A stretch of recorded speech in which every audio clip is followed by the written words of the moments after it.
അയ്യപ്പൻ അത് തമ്പുരി ചേട്ടനാണെന്ന് പറയുന്നുണ്ട്. അത് തമ്പുരി ചേട്ടൻ. തമ്പുരി ചേട്ടനോ? അതാരാടാ?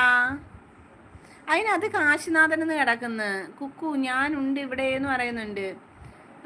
അതാരാ അത്? അതെന്തായാ അന്നേരം എന്തിങ്ങനെ മറച്ചു വെച്ചേക്കുന്ന എന്താ? കാലൻ ഹായ് പറയുന്നുണ്ട്. ആ നീ ഉണ്ടായിരുന്നു ഇവിടെ, എനിക്ക് മനസ്സിലായി. ആരാടാ അത് തമ്പുരി ചേട്ടൻ?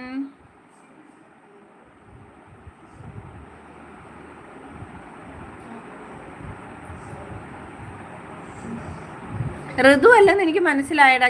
എനിക്കും ഋതുവിനെ ആയിരുന്നു. ഞാൻ നിന്റെ ഉണ്ടെങ്കിൽ ആ സൈഡിലോട്ട്. നിങ്ങളുടെ ഫോട്ടോയാണോ ചുമരി കാണുന്നത്? ആണോടാ എൻ്റെ കൂട്ടിരിക്കുന്നത്? അത് നറൂട്ടോയാടാ, നറൂട്ടോ. എൻ്റെ ഫോട്ടോ അല്ല. എടാ അതല്ല. അന്നേരം എന്താ ഇത് പറഞ്ഞേ? കാശിനാഥനെന്നാന്നല്ലോ അതിനകത്ത് കിടക്കുന്നത്. നീ ഉണ്ടെങ്കിൽ ആ സൈഡിലോട്ട് മാറി നിൽക്കുമെന്ന് പറയുന്നുണ്ട്. എൻ്റെ ഫോട്ടോ അല്ലടാ, നറൂട്ടോയാ, നറൂട്ടോ. അതുപോലും അറിയത്തില്ല പൊട്ടന്. ദേവു ഞാൻ പോകുക ചേച്ചി എന്ന് പറയുന്നുണ്ട്. അതെന്താ ദേവൂസേ?